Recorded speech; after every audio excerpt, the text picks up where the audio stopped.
أعوذ بالله السميع العليم من الشيطان الرجيم. بسم الله الرحمن الرحيم. الحمد لله الذي هدانا لهذا وما كنا لنهتدي لولا أن هدانا الله.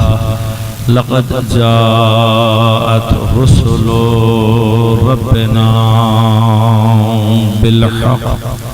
الصلاة والسلام على رسول المسدد المصطفى الأمجد المحمود الأحمد أبي القاسم محمد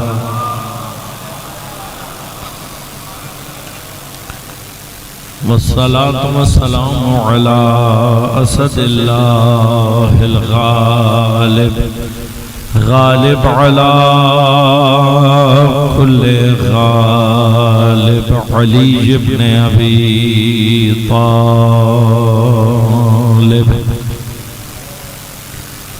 والصلاة والسلام على سيدة المعصومة المظلومة الطاهرة البتول بضعة الرسول فاطمة الزهراء سيدة نساء العالمين.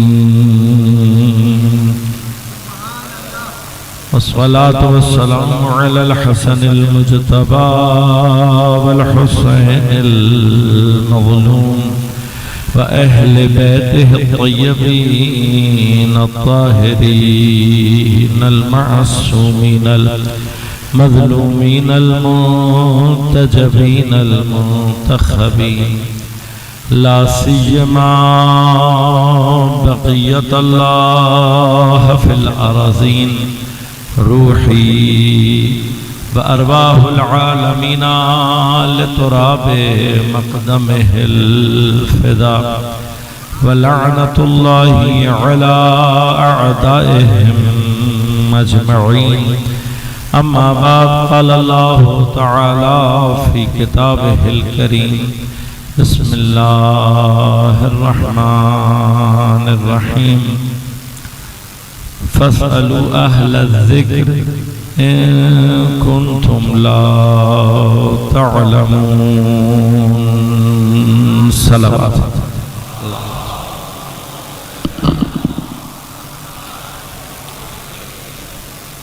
مومنین کرام، سامعین محترم، عزیزان کرام قدر، عزاداران سید الشہداء، سن 1446 ہجری کے عاشورہ محرم میں اہل ذکر کے عنوان سے ہماری گفتگو کا سلسلہ جاری ہے. موضوع پر گفتگو کے لیے قرآن کریم کے ایک مختصر سے فرمان کو سرنامہ کلام کے طور پر انتخاب کیا اور آپ کی خدمت میں تلاوت کا شرف حاصل کیا.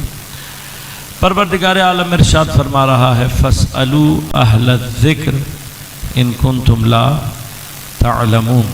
سوال کرو اہل ذکر سے اگر تم جاننے والے نہیں ہو. مطالب میں نے مسلسل آپ کی خدمت میں عرض کیے. کوشش کروں گا کہ گفتگو کو کسی ایسے سمت میں لے کر جاؤں تاکہ ہم گفتگو کا کوئی منطقی نتیجہ اور انجام بیان کر سکیں.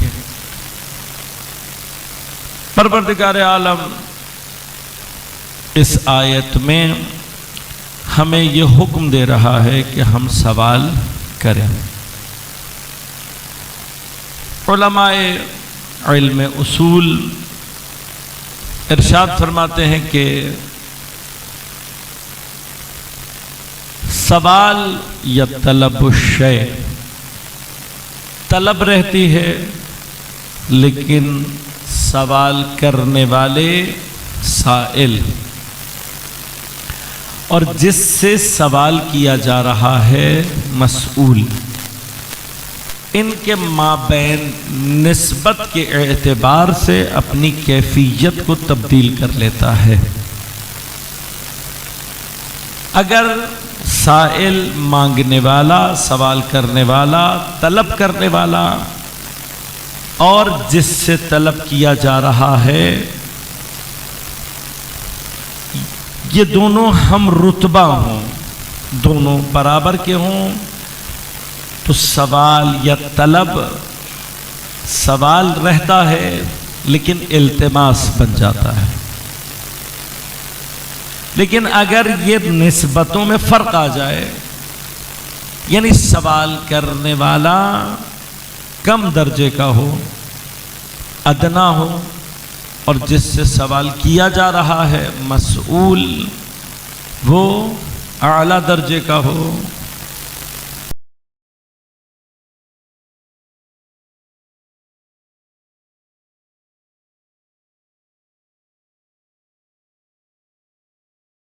کسی بھی مرحلے میں اگر کم حیثیت اور ادنا درجے کا سائل ہو اور سوال جس سے کیا جا رہا ہے وہ اعلیٰ مرتبہ ہو تو یہی سوال دعا۔ لہذا بہت ساری دعاؤں کا لحن ہی کیا ہے؟ اللہم انی اسألکا، پروردگار میں تجھ سے سوال کروں۔ یہاں پر یہ سوال بالخصوص طلب الشیء ہے، کسی شے کا طلب کرنا۔ لیکن اگر کیفیت بالعکس ہو جائے، یعنی سوال کرنے والا افضل ہو جائے، اعلیٰ ہو، اور جس سے سوال کیا جا رہا ہے وہ کمتر ہو، مسئول کا درجہ ادنا ہو، سوال سوال ہی رہتا ہے، طلب طلب رہتی ہے، لیکن کیفیت کے اعتبار سے امر بن جاتا ہے، حکم کہلاتا ہے۔ لہذا آپ کسی بھی مرحلے میں اگر سائل افضل ہو، اعلیٰ ہو، اور جس سے سوال کیا جا رہا ہے مسئول وہ کمتر ہو، تو سوال سوال ہی رہتا ہے، لیکن کیا بن جاتا ہے؟ امر، حکم۔ اب سائل کے درجے کے اعتبار سے امر کو سائل کے پوچھنے کی کیفیت کے اعتبار سے پھر امر اپنے مزید درجات ظاہر کر۔ اگر یہ سوال کرنے والا شارع ہو، شریعت کا نفاذ کرنے والا ہو، اور سوال کرے یا طلب کرے کسی شے کو، تو جو امر ہے وہ ظاہر ہوتا ہے وجوب کی کیفیت کے ساتھ۔ لہذا اگر خدا شارع کائنات میں خدا کے سوا کوئی معصوم کی، نبی کی یا امام کی حیثیت اس اعتبار سے صرف شریعت پہنچانے والی ہے، لہذا چونکہ نظام شریعت نے ظہور معصوم کے وجود سے کرنا ہے، اس اعتبار سے ہم نبی کو یا امام کو بھی شارع کہتے ہیں۔ لیکن اگر حقیقی معنی میں بحث کی جائے تو پروردگار جیسا ذات میں وحدہ لا شریک ہے، جیسا وہ اپنی صفات میں وحدہ لا شریک ہے، اسی طرح سے اپنے شریعت کے معاملات میں بھی وحدہ لا شریک۔ لہذا اپنے دین، اپنی شریعت، اپنے نظام میں وہ کسی کی مداخلت برداشت نہیں کرتا، وحدہ لا شریک۔ لہذا کوئی حکم پروردگار کا ایسا نہیں ہے کہ جس حکم میں پروردگار نے کسی اور کو شریک کیا ہو، میں شریک نہیں۔ لیکن جو حکم پروردگار دے رہا ہے اس کی تفصیلات ہمارے اور آپ کے سامنے جس وجود سے ظاہر ہوں گی وہ وجود معصوم کہلاتا ہے۔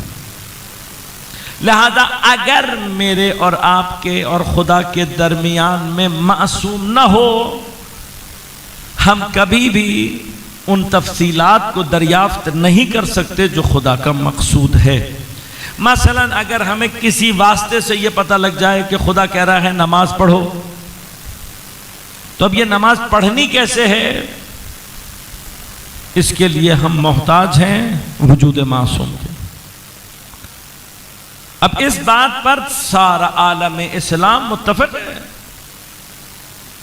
لہذا آپ قرآن کریم سے نماز کی ایک رکعت بھی ثابت نہیں کر سکتے،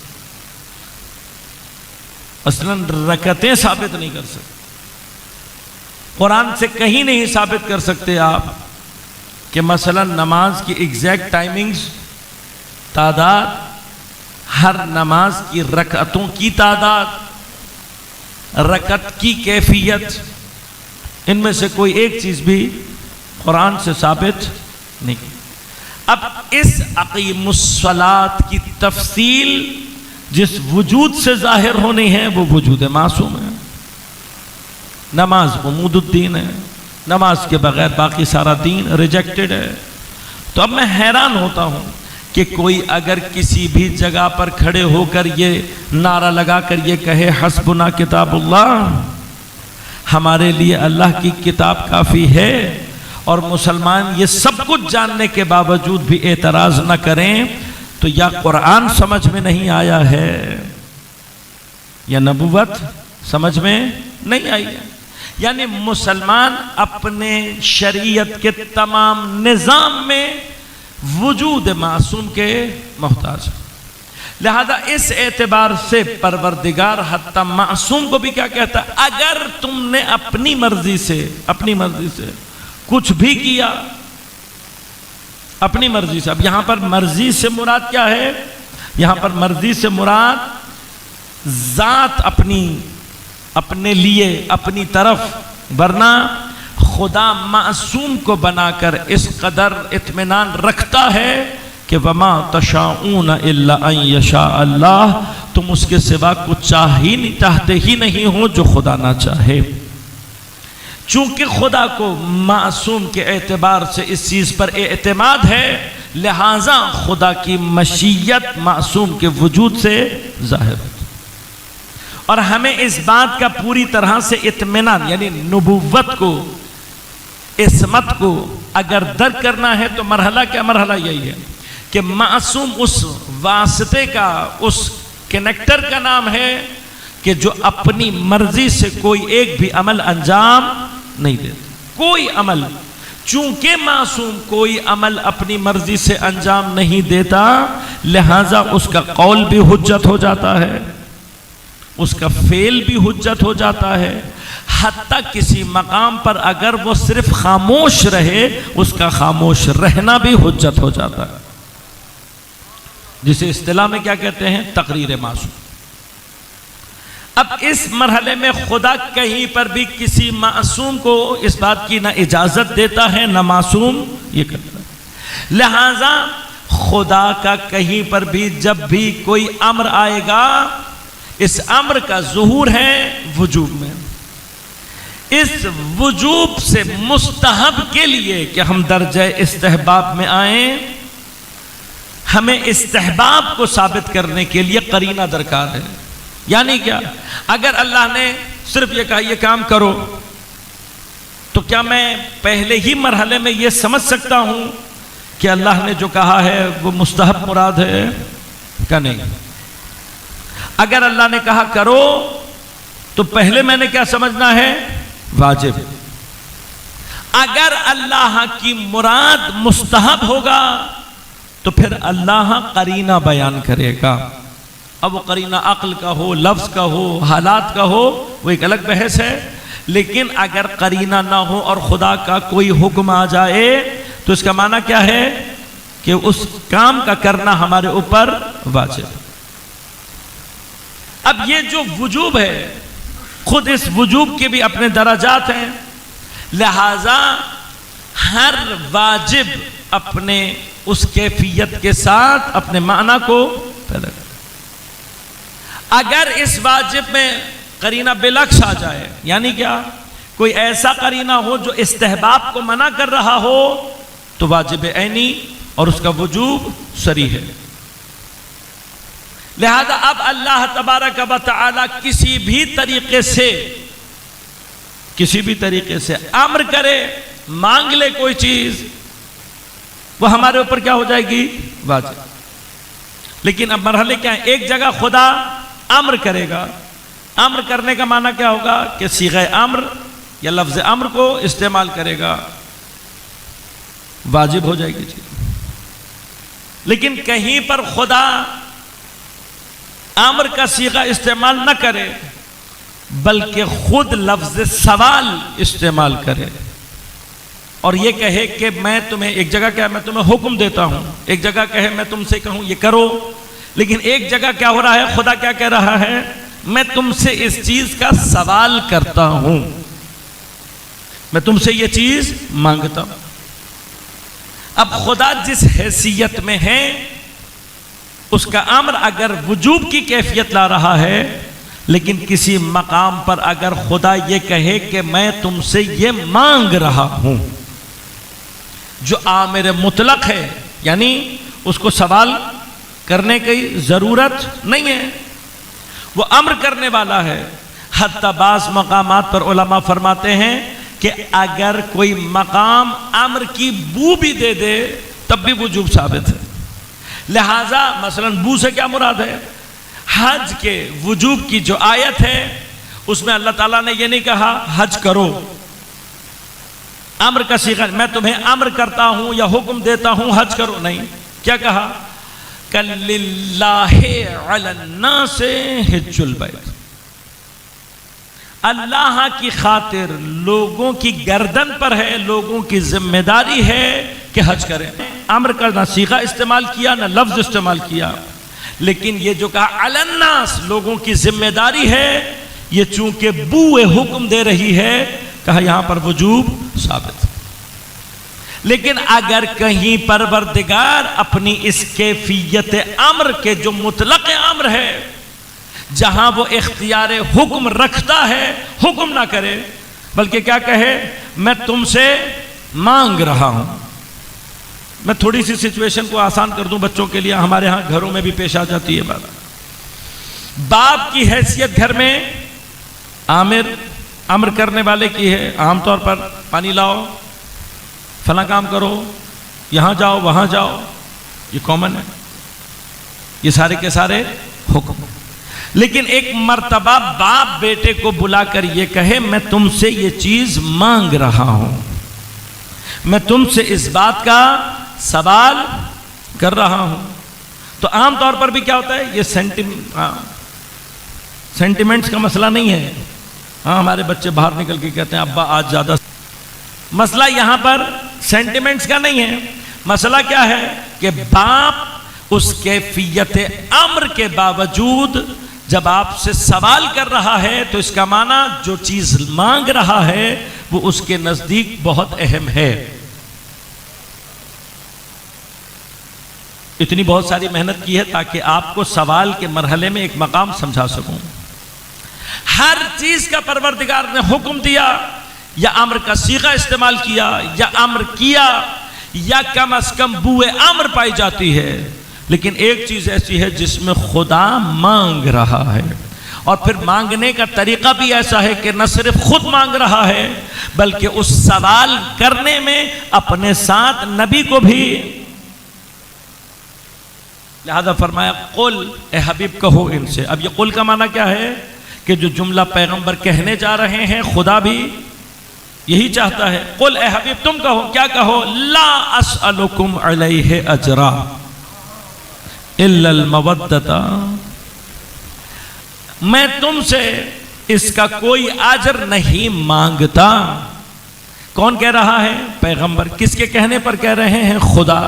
اب جہاں مانگنے کے مرحلے اور سوال کے مرحلے میں خدا اور رسول دونوں شامل ہو جائیں تو اب مجھے خود بتائیے، کیا یہاں پر مودت اقربا، مودت قربا مستحب ہونی چاہیے یا واجب ہونی چاہیے؟ خود لہن یہ بتا رہا ہے واجب ہونی چاہیے، لیکن وجوب کا مرحلہ کیا ہے کہ پیغمبر اس چیز کے لیے اپنی پوری رسالت کی بات کر رہے ہیں. لہذا نماز کسی بھی چیز کے مقابل پر نہیں ہے، روزے کا حکم کسی شے کے مقابل پر نہیں ہے، تمہیں ہی فائدہ ہے۔ نماز پڑھو گے تنہا عن الفحشاء والمنکر، روزہ رکھو گے لعلکم تتقون، ہر چیز کا کوئی نہ کوئی مقابل موجود ہے۔ واحد مودت قربہ ایسی منزل ہے کہ پیغمبر پوری رسالت کو رکھے ہوئے ہیں۔ اب یہ رسالت کو رکھنے کا معنی کیا ہے؟ تم نے اگر میری رسالت کا اجر نہیں دیا تو اجر رسالت کا معنی کیا ہوا؟ معنی یہ ہوا کہ گویا تم نے میری رسالت کو قبول ہی۔ دیکھیے اجر پہ اجرت پہ لڑائی وہی ہوتی ہے نا، میں آپ کا کوئی کام کروں تو دو ہی باتیں ہیں، یا میں نے آپ کی پسند کے مطابق کام جیسا آپ چاہتے تھے ویسا میں نے کام نہیں کیا، ایک مرحلہ یہ ہے، لیکن اگر میں نے آپ کی پسند کے مطابق بھی کام کیا ہے اور پھر بھی آپ اجر نہیں دے رہے تو اس کا معنی کیا ہوا کہ جو کچھ میں نے کیا آپ اس کو رد کر رہے ہیں۔ اگر میرا کام ٹھیک ہے اور اس کے باوجود بھی آپ مجھے اجر نہیں دے رہے تو گویا آپ نے میرے کام کو رد کر دیا ہے۔ اب پیغمبر یہ کہہ رہے ہیں مجھے تم سے اجر میں کچھ بھی نہیں چاہیے، واحد اجر جو تم سے چاہ رہا ہوں وہ کیا ہے؟ میرے اقربا کی مودت۔ اس کا معنی کیا ہوا؟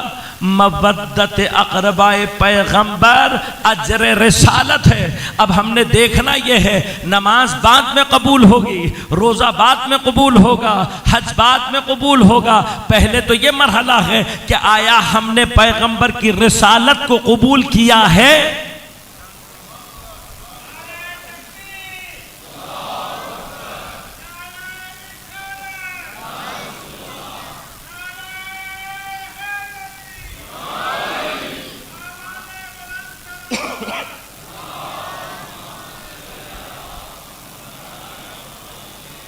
لہذا اس کا معنی اقربا کی مودت اول تو مستحب نہیں، ثانیاً ایک ایسا واجب ہے کہ جس کو اگر ادا نہیں کیا تو باقی تمام معاملات بھی ختم، یعنی رد رسالت ہے، رسالت کے قبول نہ کرنے کا مرحلہ ہے۔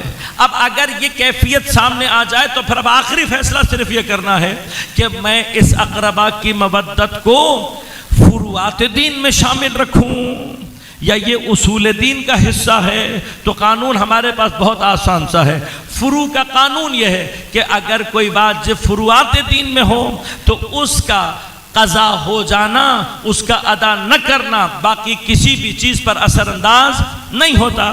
نماز واجب ہے، نہیں پڑھی تو روزہ پھر بھی ہو جائے گا، روزہ واجب ہے نہیں رکھا نماز پھر بھی ہو جائے گی، لیکن اصول کا قاعدہ کیا ہے کہ اصول میں پوری فہرست میں ہر وہ چیز جو اصول کا حصہ بنتی ہے کسی ایک اصل کا انکار کرو گے باقی تمام کے تمام اصول خود بخود ختم ہو جائیں گے۔ لہٰذا اصول سے انکار، اصول کی قضا تمام دین سے انسان کو خارج کر دیتی ہے۔ اب کوئی اگر توحید کا انکار کر دے تو نبوت کا کوئی فائدہ نہیں، توحید پر ایمان رکھتا تھا نبوت کو نہ مانے خارج، توحید و نبوت دونوں کو مانتا ہے لیکن قیامت کا انکار کر دے تو کسی ایک اصل کا انکار اگر باقی تمام کے انکار کا باعث بنے تو یہ کیا ہوتا ہے؟ اصول دین۔ پیغمبر یہ کہہ رہے ہیں، خدا پیغمبر کی زبان سے یہ کہہ رہا ہے اگر تم نے اجر رسالت ادا نہیں کیا یعنی رسالت کو رد کیا، اس کا معنی یہ ہے کہ جو کوئی بھی اقربا کی مودت کو ادا نہ کرے، نہ کرنا چاہے، انکار نبوت کرے گا۔ اب جو انکار نبوت کرے وہ اصل سے خارج ہو جائے گا۔ پس اس کا معنی کیا ہوا کہ اقربا کی محبت جزو فروعات دین نہیں ہے، اصول دین۔ اب یہ سوال کا مرحلہ یہیں پر کہ اگر خدا امر کرے تو شے واجب۔ اب خدا اس آیت میں بھی ایک امر کر رہا ہے، وہ امر کیا ہے؟ کہہ رہا ہے سوال کرو، پس اس کا مطلب سوال کرنا واجب۔ دو مرحلے بس اس میں عرض کروں گا اور پھر گفتگو کو آگے بڑھوں۔ اب جب خدا کہہ رہا ہے سوال کرو تو دو مرحلے، یا تو یہ کہ جب میرے اوپر کیفیت سوال آئے تبھی وجوب ہو، جیسے عام طور پر ہوتا ہے بعض واجب وقت کے اعتبار سے، نماز پڑھو ابھی نماز کا وقت نہیں ہے، روزہ رکھو ابھی ایام روزہ نہیں ہے، حج کرو، ابھی ایام حج نہیں. تو آیا کیا سوال اس کیٹیگری سے تعلق رکھتا ہے؟ یہ پہلا مرحلہ ہے کہ جب خدا کہہ رہا ہے سوال کرو، یعنی جب سوال آئے گا تب کرنا ہے سوال، کیونکہ وہاں کہہ رہے ان کنتم لا تعلمون، اگر تم جاننے والے نہیں. دوسرا مرحلہ جب خدا کہہ دے سوال کرو تو سوال کرنا واجب. کس سے سوال کرو؟ اہل ذکر سے.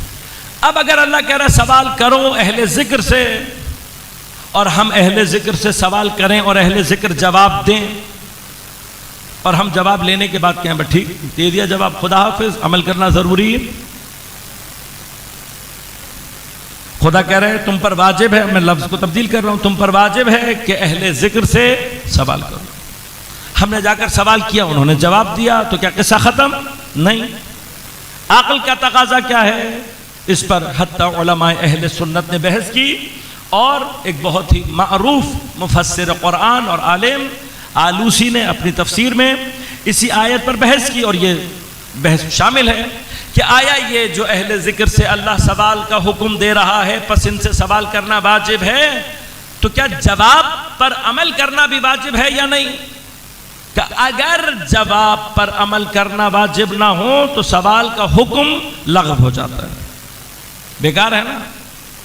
کہ سوال کرنا تو واجب ہو اور عمل کرنا جواب پر واجب نہ ہو. کہ یہ ملازمہ عقلی یہ سمجھا رہا ہے کہ جو کچھ بھی اہل ذکر کہہ دیں اس پر عمل واجب. کہ اب اس واجب سے ایک بات جو سمجھ میں آ رہی ہے کہ اب ایک واجب آ گیا، کہاں سے آ رہا ہے؟ اہل ذکر سے گزر کر آ رہا. واجب کون کر رہا ہے؟ خدا. کس ذریعے سے کر رہا ہے؟ سوال کے ذریعے سے. خدا کہہ رہا ہے سوال کرو اہل ذکر سے، یہ تم پر واجب. ہم نے جب سوال کیا تو اب جو جواب آیا واجب. یہ واجب کس کی طرف سے ہے؟ خدا کی طرف سے. بس جب ہم تک کوئی واجب اس طریقے سے پہنچے تو اسی کو وسیلہ کہتے ہیں. اسی کو وسیلہ کہتے ہیں.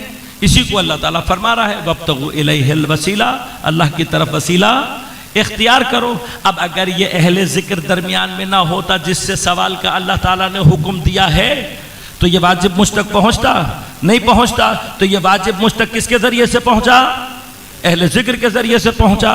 تو اسی کا نام تو وسیلہ ہے. اسی کو وسیلہ کہتے ہیں نا. اللہ کا واجب ہے کس کے ذریعے سے پہنچا؟ اہل ذکر کے ذریعے سے. اسی کو کیا کہتے ہیں؟ وسیلہ. اب سوال یہ ہے کہ جب میرے اوپر جواب پر عمل واجب ہو گیا تو کیا اس بات کا امکان ہے کہ اہل ذکر اپنے جواب میں غلطی کر دے؟ کیا پاسبل ہے؟ یہ بحث دوبارہ سے دہرا رہا ہوں. علماء اہل سنت اور سب سے مشہور مفسر آلوسی نے اپنی کتاب میں تفسیر میں کی ہے کہ بھئی کیا پاسبل ہے کہ اب جو اہل ذکر ہے جس کے پاس اللہ نے بھیجا ہے واجب کر کے وہ اپنے جواب میں غلطی کر دے. کہ اگر ہم اس بات کے قائل ہو جائیں کہ اہل ذکر اپنے جواب میں غلطی کر سکتا ہے جو جواب پر عمل مجھ پر واجب ہے تو اس کا معنی کیا ہوگا؟ کہ میرے اوپر اللہ نے ایک غلط کام کو کرنا واجب. کب اللہ یہ کر نہیں سکتا. اللہ سے یہ محال ہے کہ خدا ایک غلط کام کو میرے اوپر کیا کرے؟ واجب کرے. تو اب آلوسی کہتا ہے کوئی چارہ نہیں ہے ہمارے پاس، کوئی چارہ نہیں ہے ہمارے پاس کہ ہم یہ مانیں کہ جسے اللہ اہل ذکر کہہ کے بیان کر رہا ہے وہ اپنے جواب میں خطا نہیں کر سکتا.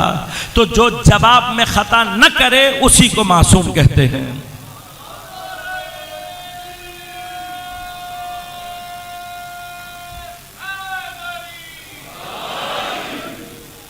عصمت کی پوری بحث یہی ہے.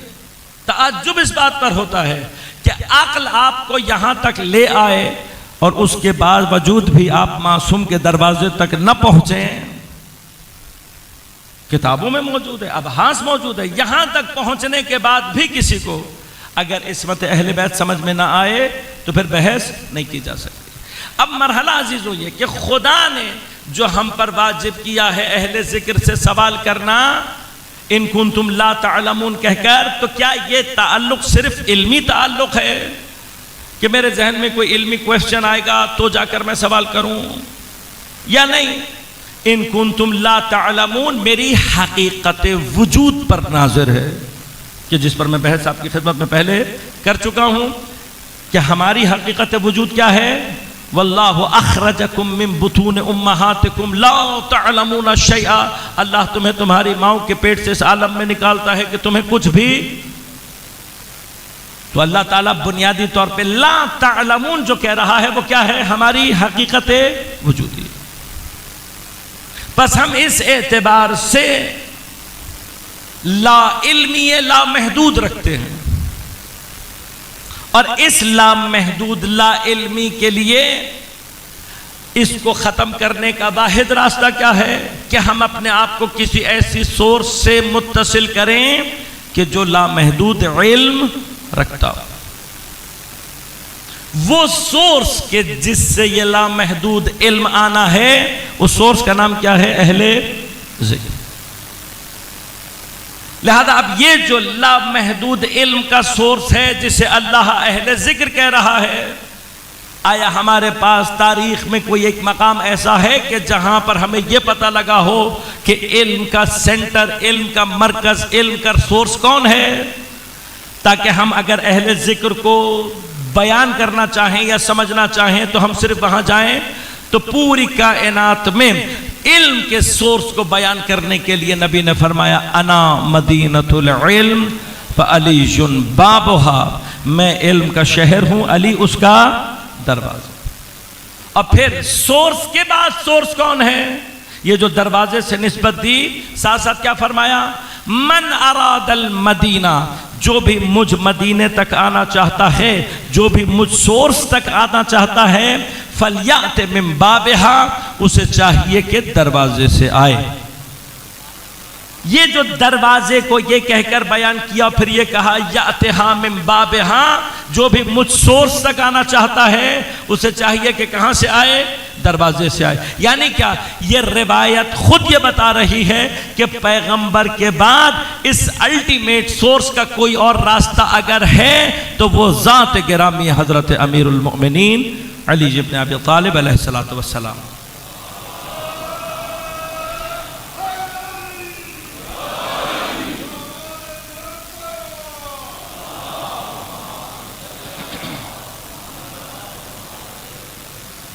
اب سوال یہ پیدا ہو رہا ہے جس تک میں آپ کو لانا چاہ رہا ہوں کہ جب اللہ نے ہم سے کہا ہے کہ سوال کرو، تو یہ ہماری اہل ذکر سے وابستگی صرف تعلیمی وابستگی نہیں ہے، بلکہ بنیادی طور پر یہ وجود کی وابستگی ہے۔ لہٰذا ہم نے وجودی اعتبار سے اپنے آپ کو لنک کرنا ہے کس سے؟ اہل ذکر سے، اور اہل ذکر کی کنیکٹیوٹی ہے پروردگار سے۔ لہٰذا پروردگار کے تمام اسماء اور صفات کی تجلی جس ذات میں ہو سکتی ہے اسے معصوم کہتے ہیں، اور معصوم کا کام یہ ہے کہ ہماری کیپیسٹی کے اعتبار سے اگر ہم اپنے آپ کو معصوم سے لنک کر لیں، ہماری کیپیسٹی کے اعتبار سے جس مرحلے کے لیے اللہ نے ہمیں خلق کیا، اس اسم و صفت کو ہمارے اندر سے تجلی دے۔ لہذا انسان ہے کہ جس نے اسماء و صفات الہیہ کو اس کے سب سے نازل ترین مرحلے پر تجلی دے کر خدا کے کمال کو ظہور دینا۔ اب اس پورے پروسیس میں پرابلم کہاں پر آتی ہے؟ پرابلم وہاں پر آتی ہے کہ جہاں پر ہم اپنی کنیکٹیوٹی اہل ذکر اور معصوم سے نہیں کر پاتے۔ خوب آیا یہ کنیکٹیوٹی پرسنل لیول پر ہے، پرسنل لیول پر ریکوائرڈ ہے، لیکن حقیقی معنی میں جو کنیکٹیوٹی ریکوائرڈ ہے وہ ایک اجتماعی کیفیت کے ساتھ ہے، ایک کلیکٹیو ایفرٹ کے ساتھ ہے۔ لہٰذا جب تک ہم امت نہیں بنتے تب تک ہمارا اہل ذکر سے رابطہ امامت ایجاد نہیں ہو سکتا۔ اب یہ اہل ذکر کہ جن کو اللہ نے اپنے اور ہمارے درمیان رکھا ہے، اللہ نے نام نہیں لیا، کیا کہہ کر متعارف کرایا؟ اہل ذکر۔ تو ذکر کیا ہوتا ہے؟ ذکر کا آسان ترین ترجمہ ہے یاد کرنا۔ ہمارے ہاں اردو میں بھی کامنلی استعمال ہوتا ہے۔ آپ کسی کے بارے میں بات کر رہے ہوں اور وہ آ جائے تو آپ کیا کہتے ہیں؟ بھائی آپ ہی کا۔ اب یہ ذکر جس کو ابھی ہم نے اس طریقے سے ڈیفائن کیا، عربی میں وسعت زیادہ رکھتا ہے، لہذا آیا یہ ذکر صرف زبان سے کسی کو دہرانا کہلاتا ہے یا نہیں؟ اگر ذہن میں بھی ہو تب بھی ذکر کہلائے گا یا نہیں؟ راغب نے کہا کہلائے گا، یعنی کیا؟ کسی کو آپ اگر اپنے ذہن میں بھی یاد کرتے ہیں تو تب بھی کیا کہلائے گا؟ ایک مرحلہ اور ہے، میں بعض اوقات علماء کی دقتوں پر حیران ہوتا ہوں، ان میں سے ایک مقام ہے کہ یہ جو ذکر کہلا رہا ہے یہ من بعد نسیان او من دونہ، یہ جو ذکر کہا جا رہا ہے یہ ایک مرتبہ بھولنے کے بعد بھی دوبارہ یاد کرنا کہلائے گا، یا بغیر بھولے بھی اگر کوئی کر رہا ہے تب بھی یاد کرنا کہلائے گا، کہ تمام حال میں کہلائے گا، ذکر ہی کہلائے گا؟ بس یاد کرنا، چاہے وہ زبان سے ہو، چاہے وہ ذہن میں ہو، چاہے وہ بھولنے سے پہلے یعنی بغیر بھولے ہو، چاہے بھولنے کے بعد ہو، سب کیا کہلائے گا؟ ذکر۔ اب چونکہ بہرحال ہمارے پاس وقت کم رہ گیا، میں چاہ یہ رہا ہوں کہ گفتگو کو سمیٹوں، لہذا تھوڑی سی منزلیں تیزی کے ساتھ طے کروں گا، ورنہ مطالب بہت خود ایک اپنی جگہ مطلب ہے، اس کو تھوڑا سا تیزی سے طے کروں گا ورنہ شاید بات ادھوری رہ جائے، کہ اب یہ جو یاد ہے یہ خود متوقف ہے، ڈیپینڈ کرتی ہے علم کے اوپر۔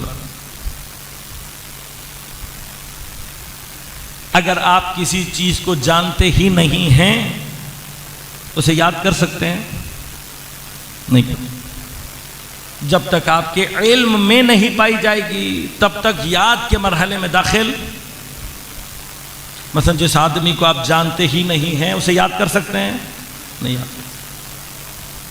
میں نے آپ سے بارہا کہا، اس کو ابھی بھی ریپیٹ کروں گا، اس آیت کو آپ نے جہاں سے کھولنا شروع کیا یہ اہل بیت کے دروازے پر لے آتے ہیں۔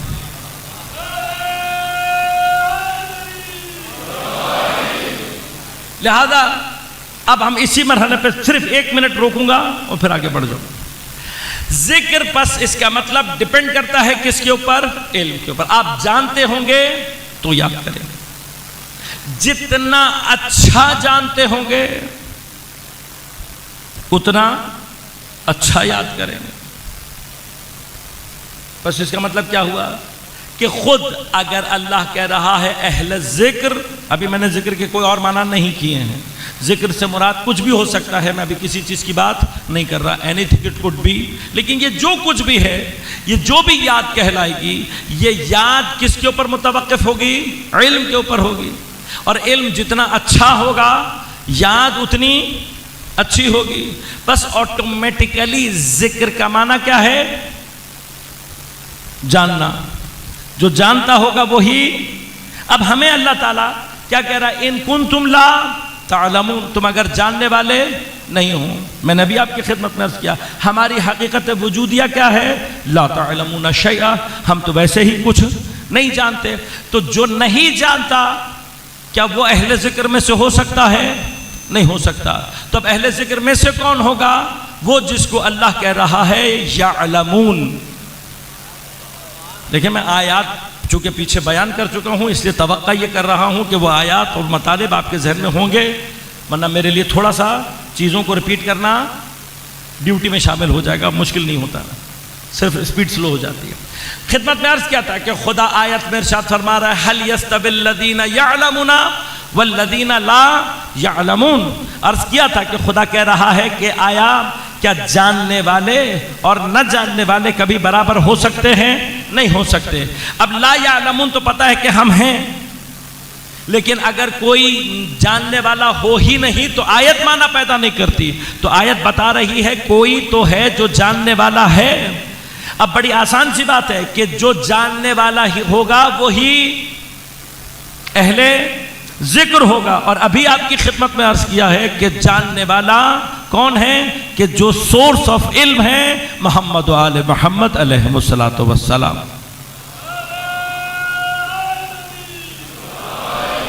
لیکن اب میں تھوڑا سا اس کو اب ٹپیکل اس پہ لے جاؤں کہ خوب اس ذکر سے، اس یاد سے کیا مراد ہے؟ کہ ہر نہیں کا الذکر الف لام خاص ہے، یقیناً مراد خاص ذکر ہے. اب ان خاص ذکروں میں سے یہ ذکر کون سا ہو سکتا ہے؟ یقیناً جو سب سے خاص ذکر ہو، اور جو سب سے خاص ذکر ہے وہ کس کا ہے؟ خود پروردگار عالم. لہٰذا اور مختلف قرینے قرآن میں موجود ہیں کہ اللہ تعالیٰ نے اپنے ذکر کو ذکر قرار دیا، یہی ذکر مراد ہے. بہت سارے قرانے قرآن میں موجود ہیں، لیکن اور اگر قرینہ کوئی نہ بھی ہو تو الذکر اگر خاص ہے تو اللہ سے زیادہ خاص کوئی ذکر نہیں ہو سکتا. لہذا الذکر سے مراد اگر اللہ کی یاد ہے، تو پھر میں فارمولا ریپیٹ کر رہا ہوں کہ اگر اللہ کا ذکر مراد ہے اور اہل ذکر اللہ کا ذکر کرنے والے ہیں، تو اللہ کا سب سے اچھا ذکر کون کرے گا؟ جو جتنا اللہ کو جانتا اچھا ہوگا. اب میں پھر سوال کرتا ہوں کہ کون ہے کہ جو اللہ کو جانتا ہوگا؟ ہمارا حال تو یہ ہے کہ ہم ویسے ہی کچھ نہیں جانتے. جو کچھ نہیں جانتا وہ اللہ کو کیا جانے گا؟ لیکن آیا کوئی ہے کہ جو اللہ کو جانتا ہوگا؟ تو پھر دیکھا پیغمبر کہہ رہے ہیں یا علی خدا کو یا میں نے پہچانا ہے یا تو نے پہچانا.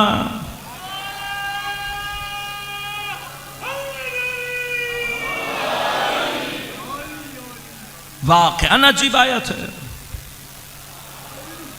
واقعاً عجیب آیت ہے. جہاں سے چلیں گے کہاں لے کر آئے گی؟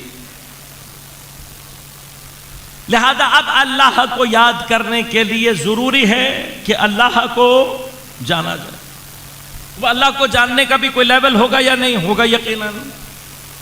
اب اگر کوئی اللہ کو جاننے میں علم کے مراحل میں داخل ہوتا ہے تو کس مرحلے تک جائے گا؟ اللہ تعالیٰ ارشاد فرماتا ہے وَجَعَلْنَا مِنْهُمْ أَئِمَّةً يَهْدُونَ بِأَمْرِنَا لَمَّا صَبَرُوا وَكَانُوا بِآيَاتِنَا يُوقِنُونَ. اور ہم ہیں جو ان میں سے اماموں کو قرار دیتے ہیں یہدون بِأَمْرِنَا، جو ہدایت کرتے ہیں ہمارے امر کے ذریعے سے.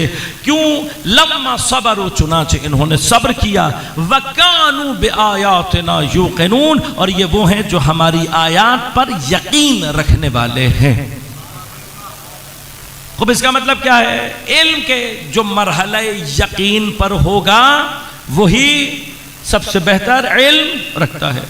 ویسے یقین کس کو کہتے ہیں؟ علم کی وہ ڈگری کہ جہاں پر شک کا کوئی امکان باقی نہ رہے. لا یشوب بہا شکن، جہاں پر شک کا کوئی شائبہ نہ رہے، اس مقام کو کہتے ہیں یقین. اب یہ جو اللہ کی نسبت یقین کا مرحلہ ہے، دو مرحلے ہیں صرف. ایک یہ ہم کس جگہ تک جا سکتے ہیں، اور خدا جن کے پاس بھیج رہا ہے وہ کس منزل پر ہونے چاہیے. لہذا یقین کی منزلوں میں سب سے جو کم ترین مرتبہ یقین ہے اسے کہتے ہیں علم الیقین. اگر کوئی علم الیقین کے مرحلے سے آگے بڑھے تو اسے کہتے ہیں عین الیقین، اور اگر کوئی آخری اور نہائی ترین مرحلے میں داخل ہو جائے تو اسے کہتے ہیں حق الیقین. یہ اصطلاحات خود قرآن کی استعمال شدہ اصطلاحات ہیں. میں ان تفاصیل میں نہیں جا سکتا، نہ میرے پاس وقت ہے. میں صرف سفر تھوڑا سا تیزی کے ساتھ کروں گا کہ ہمیں یہ بات معلوم ہونی چاہیے کہ خدا پر ایمان کے لیے ہمیں جس یقین کی ضرورت ہے اس کا کم ترین مرتبہ کیا ہونا چاہیے اور اعلی ترین مرتبہ کیا ہونا چاہیے، اور وہ کون سا مرتبہ ہے جو ہماری حیثیت سے. لہذا تیزی کے ساتھ ڈیفائن کروں گا مرحلے کو اور آگے بڑھوں گا. مرحلہ علم الیقین یہ اس وقت حاصل ہوتا ہے کہ جب کسی علمی وجہ سے علت و معلول کی کیفیت کے ساتھ کاز اینڈ ایفیکٹس کے ذریعے سے آپ کسی شے کے بارے میں جان لیں. دھواں اٹھ رہا ہے تو آگ اب دھواں اٹھنے کے بعد آگ کے بارے میں یقین پیدا کرنا، یہ کیا ہے؟ Cause and effect. علت کے ذریعے سے آپ معلول تک پہنچ گئے، کاز کے ذریعے سے ایفیکٹ تک، یا ایفیکٹ کے ذریعے سے کاز تک پہنچ گئے. یاد رکھیے گا کہ ہماری زیادہ تر نالج اسی علم الیقین کے مرحلے سے تعلق رکھتی ہے. ایک بہت بڑی علم کی کیفیت ہے جو کس سے تعلق رکھتی ہے؟ علم الیقین. اس کے بعد ایک دائرہ چھوٹا ہے جو کہ تعلق رکھتا ہے عین الیقین سے.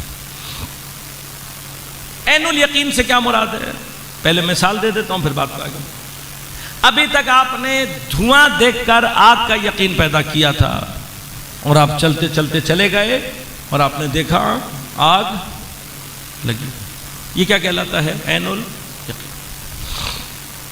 یہاں پر یہ جو عین کا لفظ استعمال کیا گیا ہے، یہ اس یقین کا ایک ٹول ہے، ایک ٹول ہے جسے کیا کہتے ہیں؟ آنکھ. یقیناً ہر چیز کو ہم آنکھ سے نہیں دیکھ سکتے، لہذا جو ہمارے باقی ڈیٹیکٹرز ہیں وہ باقی چیزوں کا عین الیقین حاصل کرتے ہیں. یہاں پر عین سے کیا مراد ہے؟ آنکھ صرف مثال کے طور پر استعمال ہوئی ہے، یعنی وہ یقین جس کو ہم باقاعدہ اپنے سینسز سے ڈیٹیکٹ کر سکیں. اب جو کچھ بھی ہمارے 5 سینسز کے ذریعے تک آتا ہے ہم تک، وہ کیا کہلاتا ہے؟ عین الیقین. اس کے لیے دیکھنا ضروری ہے. یہاں پہ دیکھنا سینس کے معنی میں استعمال ہوا، یعنی وہ یقین جس کو آپ حس کر چکے ہوں. لہذا آواز دیکھی جائے گی نہیں، سنی جائے گی. کان میں آ گئی تو یقین ہو جائے گا. خوشبو کے لیے ناک کام کرے گی، ذائقے کے لیے زبان کام کرے گی، سردی گرمی کے لیے، سختی نرمی کے لیے ٹچ سینس.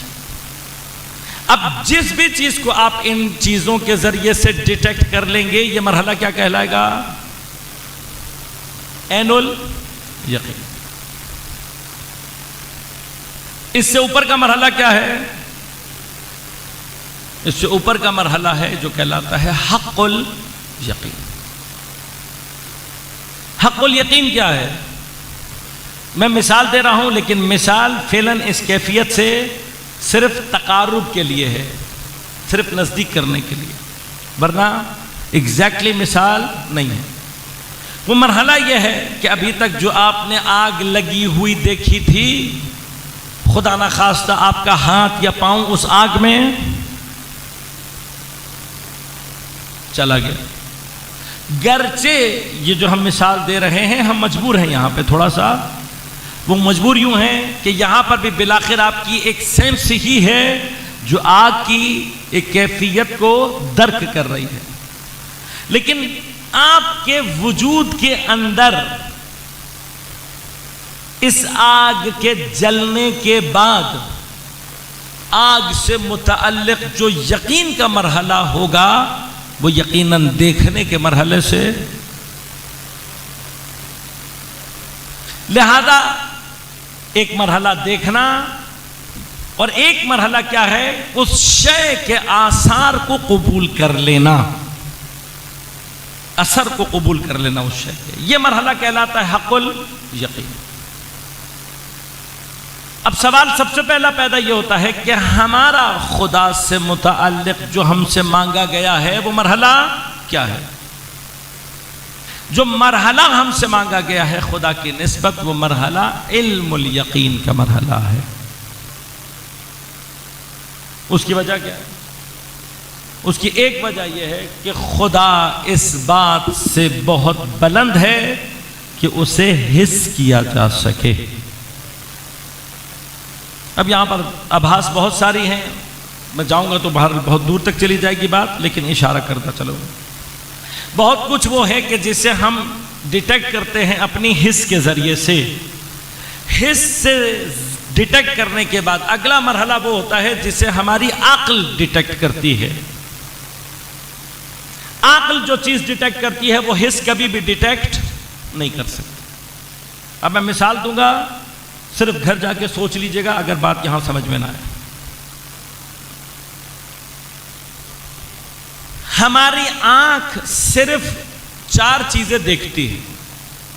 مثلا اگر یہ 4 انگلیاں ہیں تو ہماری آنکھ کو یہ 4 نظر آئیں گی. لیکن یہ 3 جمع 1 ہیں، 2 جمع 2 ہیں، یہ آنکھ نہیں کر رہی ہوتی. آنکھ کو یہ کتنی نظر آئیں گی؟ 4. یہ 4 کیسے بن رہا ہے؟ 1 جمع 3 کر کے یا 2 جمع 2 کر کے. یہ کون کر رہا ہے؟ یہ عقل. یہ بہت نازل ترین مرحلہ آپ کو سمجھایا ہے تاکہ صرف آپ کو فرق کا اندازہ ہو جائے کہ حس کے دائرے اور عقل کے دائرے میں فرق کیا ہے. لہذا اب اس عقل کے ذریعے سے جتنا کچھ بھی آپ ڈیٹیکٹ کرتے چلے جاتے ہیں کہ جس میں پھر پوری معقولات کا جہان ہے، یہ سارے کا سارا عقل کا کام. آخری جو مرحلہ بچتا ہے وہ مرحلہ قلب کا کہلاتا ہے، کہ جس کے لیے پھر تفصیلات انشاءاللہ کبھی رہیں تو تفصیلات سے عرض کروں گا، لیکن آج صرف اشارہ بیان کر دوں. عقل کی سرحد ختم ہوتی ہے جا کر انفینٹی پر.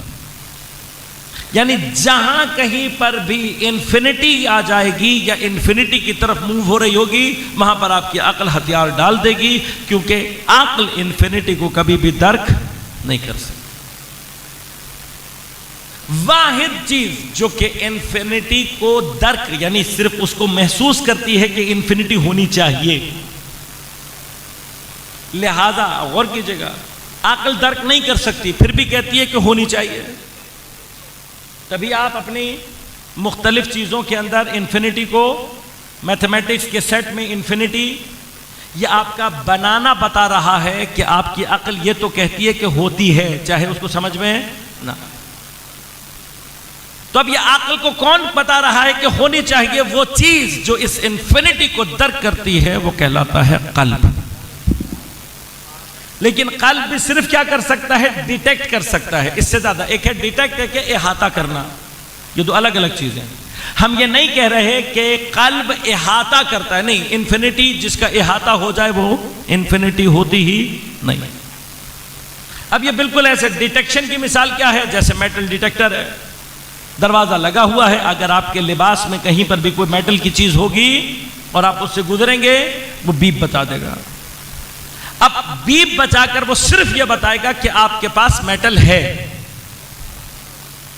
کتنا بڑا ہے، کیسا ہے، کہاں رکھا ہے، یہ نہیں بتا. تو قلب کا کام واحد کیا ہے؟ انفینٹی کو بیپ کرنا. وہ بتا دیتا ہے کہ ہے، اس سے زیادہ کچھ نہیں چاہتا. جو چیز ہمارے اندر خدا کی نسبت علم الیقین کے مرحلے میں بھی، اب غور کیجئے گا، میں نے عرض کیا خدا کی نسبت جو علم ہم سے ریکوائرڈ ہے وہ کیا ہے؟ علم الیقین. کیوں؟ اس لیے کہ ہماری حس، ہماری سینسز خدا کو ڈیٹیکٹ نہیں کر سکتے، کیونکہ وہ اس سے بیونڈ ہے، ہم نہیں کر ہی نہیں سکتے. لہذا اللہ نے ہم سے یہ چاہا بھی نہیں.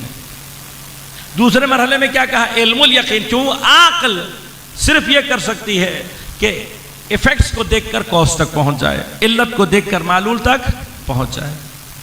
یہی کام ہے جو عقل کرتی ہے، یہی عقل ریکوائرڈ ہے. خدا جو بار بار کہتا ہے کیوں میری آیات کے اندر غور و فکر نہیں کرتے؟ کیونکہ کسی ایک آیت کے اندر بھی انسان غور کر لے خود بخود خدا تک پہنچ جائے گا. آٹو ہے. یہ علم ہمارے پاس ہونا چاہیے. لیکن اس علم کے مرحلے سے آگے بڑھ کر قلب تک پہنچنا، کہ قلب ہمارا خدا کو اس طریقے سے باقاعدہ ڈیٹیکٹ کر لے، یہ انسان کے لیے اس وقت تک ممکن نہیں ہے جب تک کہ وہ معصوم سے اپنے آپ کو کنیکٹ نہ کر لے. اس کی وجہ کیا ہے؟ وجہ یہ کہ میں نے عرض کیا کہ خدا عین الیقین کے مرحلے سے، کہ جو مرحلہ ہے وہ اس کے لیے ہوگا جس کا قلب خدا کو درک کر رہا ہوگا. وہ ہم کر سکتے ہیں. یہاں تک ہم جب اگر ہم خدا کی نسبت عین الیقین کی بات کریں گے تو وہاں پر پھر مراد ہماری حس نہیں ہوگی، وہاں پر مراد کیا ہوگا؟ ہمارا قلب. لہذا غور کیجئے گا، ایک روایت، ایک مقام جو آپ نے بارہا سنا ہوگا، یہ اتنی بہت ساری بحث کی ہے تاکہ آپ کو وہ جگہ سمجھا سکوں۔ واقعہ آپ نے کئی مرتبہ سنا ہوا ہوگا، ایک مرتبہ اس تناظر کے ساتھ غور کیجئے گا۔ کسی نے آ کر حضرت امیر سے سوال کیا، کہا یا علی کیا آپ اندیکھے خدا کی عبادت کرتے ہیں؟ یا علی کیا آپ اندیکھے خدا کی عبادت کرتے ہیں؟ اب یہاں پہ اندیکھے سے کیا مراد ہے؟ یہ اپنی جگہ پوری بحث ہے، لیکن میں بہت آسان کر کے آپ یعنی وہ کہنا کیا چاہتا ہے، آپ انڈیٹیکٹیبل خدا کی عبادت کرتے ہیں، یعنی کیا آپ کا خدا ایسا ہے کہ جو ڈیٹیکٹ ہی نہ ہو سکے؟ تو کیا مسئلہ ہے اگر خدا ڈیٹیکٹ نہ ہو سکے؟ کوئی پرابلم ہے؟ اب سوال دوبارہ ریپیٹ کروں، پہلا تو یہ کہ کیا واقعاً خدا ڈیٹیکٹیبل ہے، لیکن کہاں سے ہے؟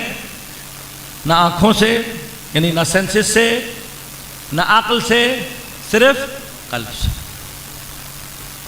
یا علی کیا آپ انڈیٹیکٹیبل، اب کیا مسئلہ ہے اگر خدا انڈیٹیکٹیبل رہ جائے؟ کوئی پرابلم ہے؟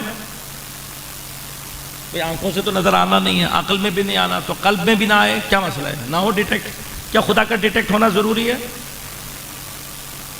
بغیر ڈیٹیکٹ کام نہیں کر سکتے۔ ہم دیکھ رہے ہیں نا، کوز اینڈ ایفیکٹ کافی ہے؟ نہیں، کافی نہیں۔ کیوں؟ ٹیکنالوجی کا شکر ہے یاد اسی لیے ادا کرتا ہوں بار بار کہ میرے لیے، ہمارے لیے بہت ساری چیزیں شاید کنوے کرنا آسان ہے۔ دیکھیں یہاں پر اس وقت وائی فائی موجود ہے یا نہیں؟ بہت سارے سر یوں ہل رہے ہیں، جب میں آپ میں سے کسی کو بھی نہیں پتا کہ یہاں وائی فائی ہے یا نہیں۔ پتہ ہے آپ لوگوں کو؟ کس کس کو پتا ہے کہ یہاں وائی فائی کا کوئی سگنل آ رہا ہے؟ تمہیں پتا ہے؟ کیسے پتا لگے؟ تو اس کا مطلب آپ کو تو نہیں پتا نا۔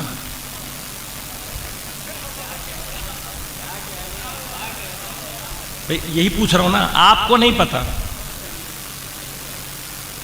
آپ کو نہیں معلوم۔ کیوں نہیں معلوم؟ اس لیے کہ وائی فائی کو، سگنلز کو ڈیٹیکٹ کرنے والی چیز اللہ نے ہمارے اندر،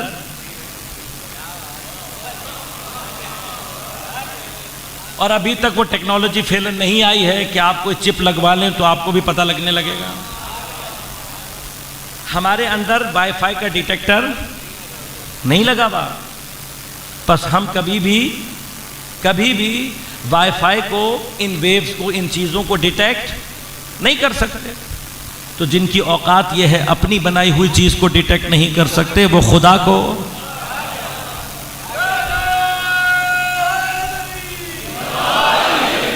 اور واحد راستہ کیا ہے آپ کے پاس؟ اب واحد راستہ یہ ہے کہ آپ اپنی جیب سے موبائل نکالیں، وائی فائی آن کریں، وہ بتا دے گا آپ کو۔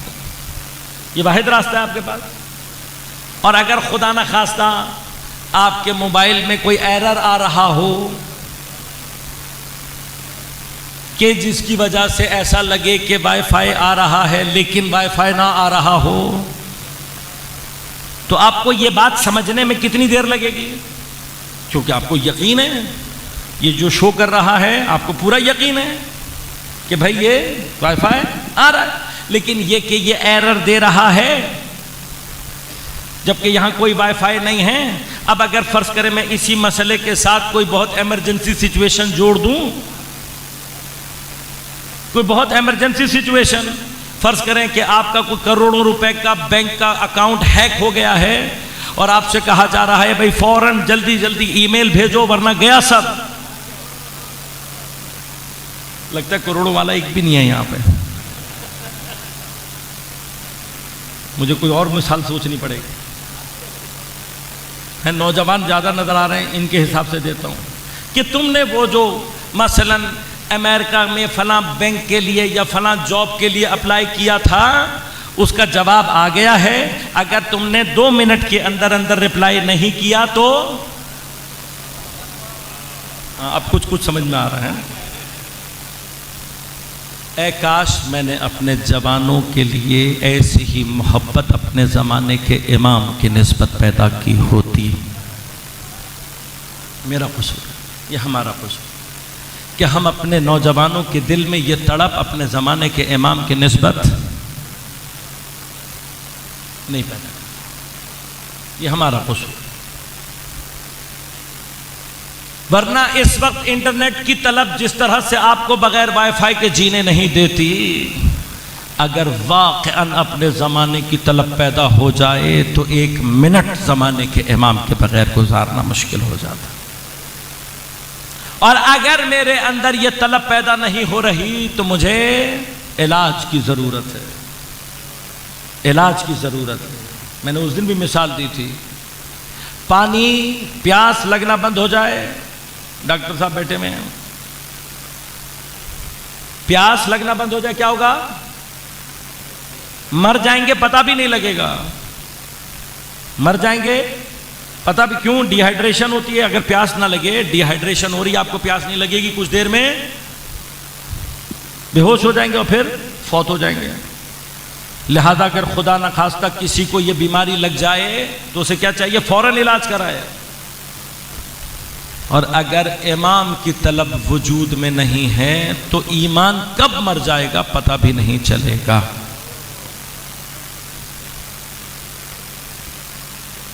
لہذا ہم نے تو آج تک کبھی سوچا نہیں، عزیزان من، اگر میرے وجود میں زمانے کے امام کی طلب نہیں ہے، کب کہاں میرا ایمان مر جائے گا پتہ بھی۔ یہ لطف و احسان ہے سید الشہداء کا کہ اس فرش کے ذریعے سے ہمیں وہ پانی کے جرعے پلاتے رہتے ہیں کہ کہیں ہم مرمرا۔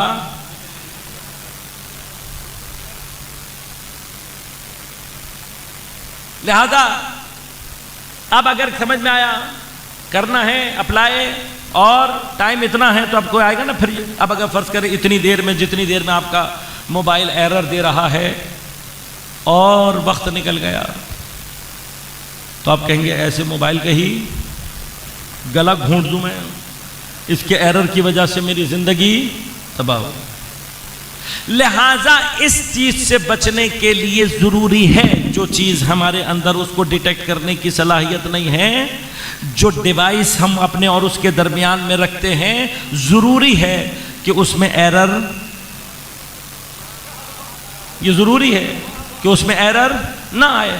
اب تم اپنے انٹرنیٹ سے کنیکٹیویٹی کے لیے تو چاہتے ہو کہ ڈیوائس میں ایرر نہ آئے، لیکن خدا سے کنیکٹیویٹی کے لیے جس کے پاس جا رہے ہو، کبھی ہذیان کر رہا ہو، کبھی نسیان کا شکار ہو رہا ہو، کبھی خطا کرتا ہو، کبھی شبہ کا شکار ہوتا ہو، کبھی اس کے اوپر مصلحتوں کا دعویٰ ہو، کبھی اس کے اوپر جادو اثر کرتا۔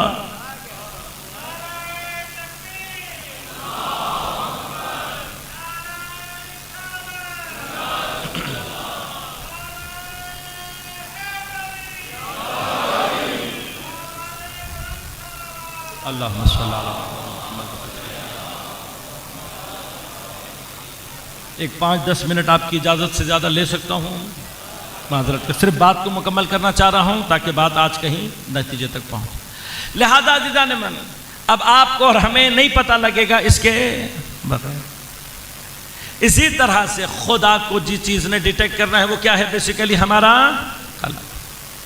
اب مرحلہ صرف یہ ہے کہ اگر ہمیں اس وقت ہمارے پاس کسی کے پاس کوئی ڈیوائس نہ ہو، فرض کریں کہ ڈیوائس کسی کے پاس نہ ہو، تب کیا ہوگا؟ وائی فائی کا آنا نہ آنا ہمارے لیے برابر ہو سکتا ہے۔ اب ہم عقلی دلیل کے ذریعے سے ثابت کر سکتے ہیں، مثلا مجھے راؤٹر نظر آ رہا ہے وہاں پہ، میں کہوں وہاں پہ راؤٹر لگا ہوا ہے تو شاید آ رہا ہو، لیکن شاید ہی رہے گا نا۔ کیوں؟ یہ راؤٹر کام کر رہا ہے یا نہیں، اس کا یہاں تک رینج آ رہا ہے یا نہیں، یہ کوئی چونکہ ڈیٹیکٹ نہیں۔ لہذا جو چیز ڈیٹیکٹیبل نہیں ہوتی اس کا ہونا اور نہ ہونا کیا ہو جاتا ہے؟ برابر۔ اس کو کہتے ہیں کل عدم ہونا۔ وجود کل عدم، یعنی وجود عدم جیسا ہو جاتا ہے۔ جہاں پر وجود و عدم برابر ہو وہاں پر کسی چیز کے ہونے کا بھی کوئی فائدہ نہیں ہے۔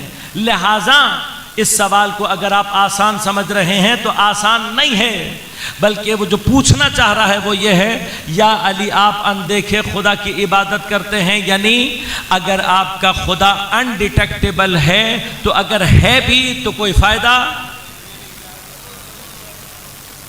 اگر ہے بھی تو کوئی فائدہ، کیونکہ کلعدم ہے، لہذا سوال آسان نہیں تھا۔ تو حضرت نے فرمایا کہ میں اندیکھ نہیں کرتا ہوں، تو اس نے فوراً دوسرا اٹیک کیا۔ وہ دوسرا اٹیک کیا تھا؟ کہ کیا آپ کا خدا آنکھوں سے دکھائی دیتا ہے؟ یہ دوسرا اٹیک کیوں ہے؟ یعنی اگر ڈیٹیکٹیبل ہے تو ڈیٹیکشن کی سب سے پست ترین منزل پر لے آیا، یعنی کیا آنکھوں سے دکھائی دیتا ہے؟ تو حضرت نے مسکرا کے فرمایا میرا خدا بدن کی آنکھ سے نہیں، قلب کی آنکھ سے دکھائی دیتا ہے۔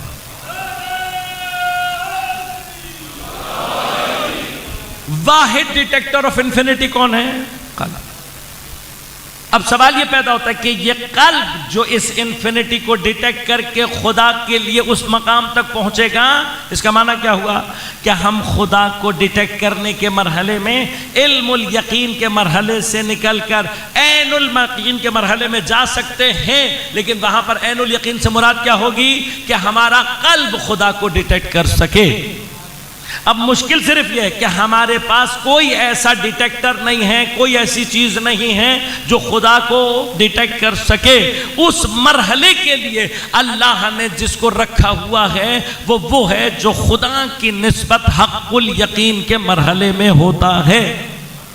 اب جو میں نے آپ کو مثال دی تھی کہ کوئی اگر آگ کے اندر چلا جائے، آگ تک پہنچ جائے، یعنی اس کے آثار کو قبول کرنے کے مرحلے میں آ جائے، یہ مرحلہ حق الیقین کا کہلاتا ہے۔ اب اس میں بھی تھوڑا سا غور کیجئے گا کہ آگ کی نسبت اشیاء کا کیفیت اور عمل مختلف ہے۔ اگر کوئی شے آگ کی کیفیات سے تناسب رکھے گی تو اس کا رد عمل الگ ہے، اور اگر کوئی آگ کی صفات سے تناسب نہیں رکھے گی تو عمل مختلف ہے۔ لہذا آپ ایک ہی وقت میں لکڑی اور لوہا دونوں آگ کے اندر ڈال دیں، لکڑی چونکہ آگ کی صفات سے مناسبت نہیں رکھتی، جلے گی اور خاک ہو جائے گی، لیکن لوہا مناسبت رکھتا ہے، قوت رکھتا ہے کہ آگ کے آثار کو اپنے اندر جذب کرے۔ لہذا آگ میں جانے کے باوجود کچھ اور نہیں کرے گا، صرف کیا کرے گا؟ آثار کو اپنے اندر جذب کرتا رہے گا۔ ایک مرحلہ وہ آئے گا کہ جہاں پر وہ آگ کے اثر کو اتنا قبول کر لے گا کہ آگ میں اور لوہے میں فرق کرنا مشکل ہو جائے گا۔ بس پروردگار کی نسبت یہ صلاحیت کون رکھتا تھا، کون نہیں رکھتا تھا؟ خدا نے اپنے حبیب کو معراج پر بلایا۔ جب معراج پر بلایا تو ساتھ ساتھ ایک فرشتہ بھی کیا۔ مجھے نہیں پتا کہ آج مصلحت پروردگار کیا ہے۔ ایک مقام پر بلا کر جب اس سے آگے پیغمبر جا رہے تھے تو فرشتہ نے کہا یا رسول اللہ اس سے آگے میری حیثیت کیوں نہیں ہے؟ کہ اگر بال برابر بھی آگے جاؤں گا تو جل جاؤں گا۔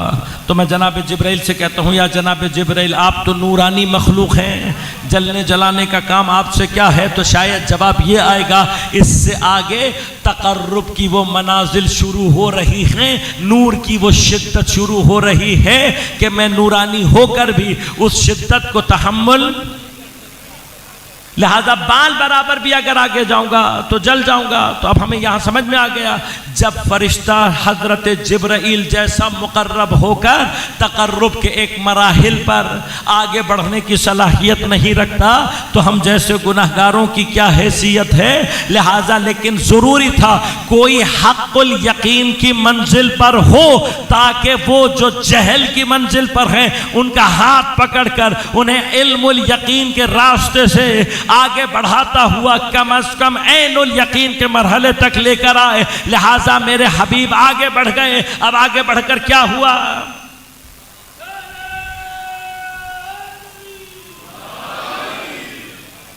ہاں وہاں پہنچ کر کیا ہوا؟ کہا بھائی اتنے نزدیک ہو گئے کہ جیسے دو کمانوں کا فاصلہ او ادنا، اس سے بھی آگے یا مولا اس سے آگے کیا ہو سکتا ہے؟ بھئی اس سے آگے وہی ہو سکتا تھا کہ جہاں پر عبد اور رب کے درمیان میں فرق کرنا لیکن یہ کمال امانت ہے کہ کوئی اس جگہ پر پہنچ کر بھی اپنے سر کو سجدے میں رکھ کر کہتا ہے سبحان ربی الاعلی وبحمدہ۔ پروردگار کی نصرت اس امانت کو ادا کرنے کے لیے حسین کربلا میں، اور یہ امانت ادا ہو جائے، حسین اپنے بہترین افراد کو خدا کی بارگاہ میں قربان۔ کوئی معصوم کی اطاعت میں کس منزل یقین پر پہنچ سکتا ہے؟ کربلا میں اس کیفیت کو متجلی کرنے والی ذات حضرت ابو الفضل العباس،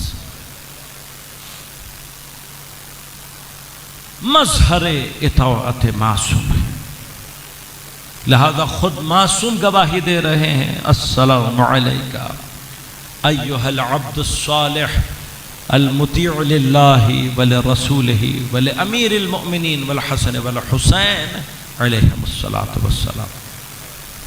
تمام اطاعتیں جس وجود میں سمٹ آئیں اس وجود پاس کہتے ہیں، اور اس اطاعت کو مجھ جیسے جاہلوں کے لیے یہ بتانے کے لیے اطاعت معصوم کا کم ترین درجہ کیا ہے؟ حضرت عباس کربلا میں اس اطاعت کی کیفیت کو ظہور کیسے دے رہے ہیں کہ اگر تمہارا یقین اس بات پر ہے کہ میں امام معصوم کے ساتھ ہوں تو پھر اطاعت کی کم ترین تجلی یہ ہے کہ سوال نہیں ہونا چاہیے، کیا، کیوں، کیسے، کب، کہاں، کس لیے۔ لہذا میں تعجب کرتا ہوں، واقعاً تعجب کرتا ہوں، پوری کربلا میں آپ کو حضرت عباس کا کوئی سوال امام حسین سے دکھائی، سوال نہیں، صرف اطاعت۔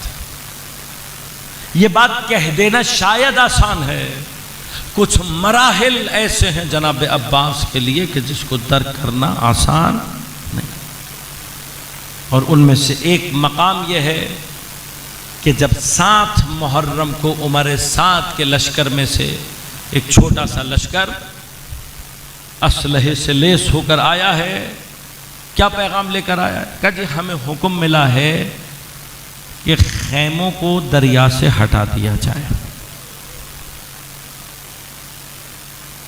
ہم خیموں کو دریا سے ہٹانے کے لیے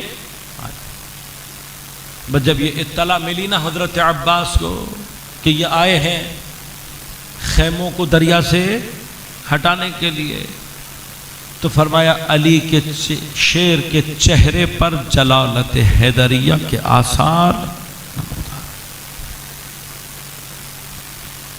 ایسی جلالت اور ہیبت جناب عباس کے چہرے پر آئی۔ ایک مرتبہ تلوار نکالی اور لشکر کے سامنے کھڑے ہو کر زمین پر خط کھینچا۔ مجھے نہیں پتا آج علی کا شیر جلالت کی کس منزل پر ہے۔ ایک مرتبہ للکار کے کہا کسی کی ماں نے اگر دودھ پلایا ہے تو یہ خط عبور کر کے دکھا۔ تاریخ کربلا یہ کہہ رہی ہے خط کو عبور کرنا تو کجا، تلوار نکالنا تو کہاں۔ کسی کے اندر اتنی جرأت نہیں تھی کہ حضرت عباس کی آنکھوں میں آنکھیں ڈال سکے، لہذا پورا لشکر ڈر کے مارے آنکھیں جھکائی ہوئی ہیں، تلوار کے دستوں پہ کپ کپاتے ہوئے ہاتھ ہیں، جرأت نہیں ہے کسی میں۔ یہاں علی کا شیر تمام ہیبت کے ساتھ کھڑا ہوا ہے، تمام جلالت اور روب کے ساتھ کھڑا ہوا، اور وہاں پر کسی نے آ کر پشت پر حضرت عباس سے کہا امام حسین کہہ رہے ہیں کہ خیمے ہٹا دو۔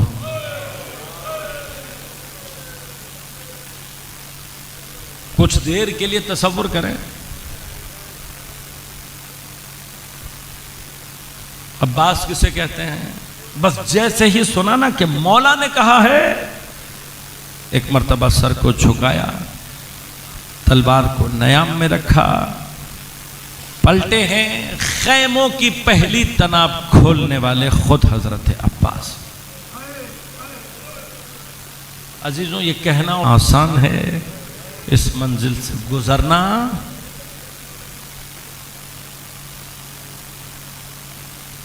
ایسے کئی امتحان ہیں جس سے عباس کربلا میں گزرے،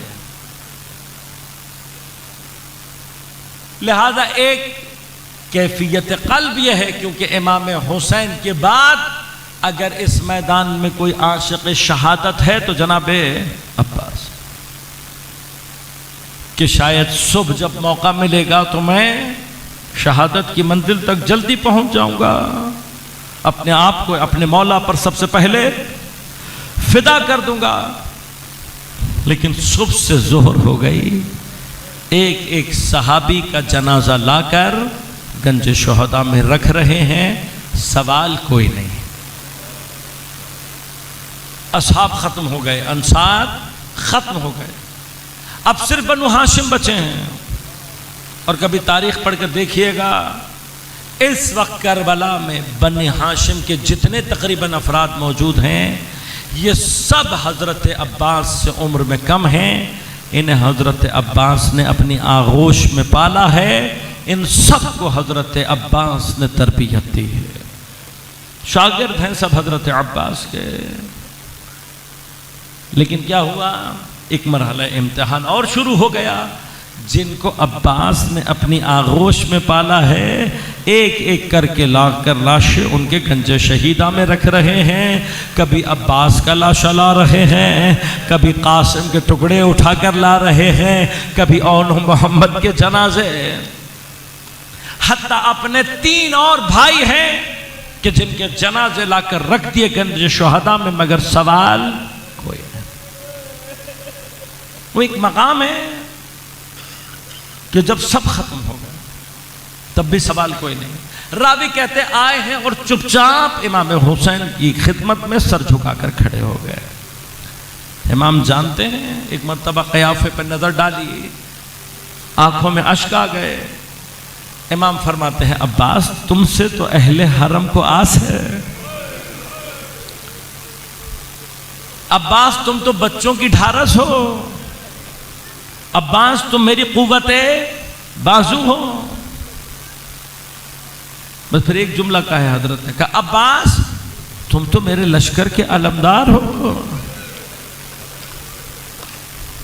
راوی کہتے ہیں یہ جملہ جب کہا نا حضرت نے کہ تم لشکر کے علمدار ہو، تو بس ایک مرتبہ دائیں دیکھا میرے مولا نے، ایک مرتبہ بائیں دیکھا، اور کہا مولا وہ لشکر کہاں رہا جس کا عباس علمدار تھا۔ کہا عباس تجھ سے میرے دل کو قوت ہے، تو میری قوت دل ہے، بھئی یہ سننا تھا، واپس آ گئے۔ لیکن جب دوبارہ خیموں کے سامنے سے گزر رہے تھے تو ایک مرتبہ بچوں کے العطش کی آواز کو سنا۔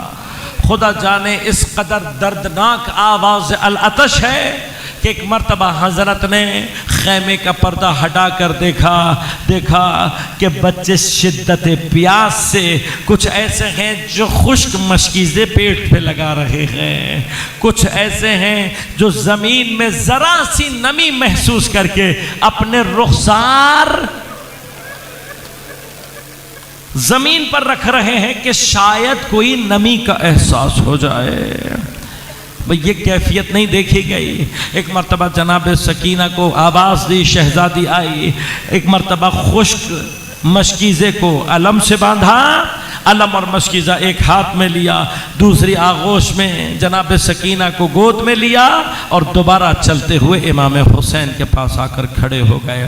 اب جب امام نے نظر کی، ایک مرتبہ آنکھوں سے اشک جاری ہوئے، رو کر کہتے ہیں جاؤ بھائی جاؤ، بچوں کے لیے پانی کی کوئی سبیل کرو۔ راوی کہتے ہیں حضرت نے جنگ کا لفظ استعمال نہیں کیا، لہذا مطیع حسین تلوار لے کر میدان میں نہیں اترا۔ کربلا کے بعد جب جناب ام البنین حسین اور حسین کے بچوں کا پرسہ لے چکی نا، تو سب سے آخر میں اپنے بچوں کو رونے کے لیے کیا کیا کرتی تھیں؟ آ جاتی تھیں جنت البقیع میں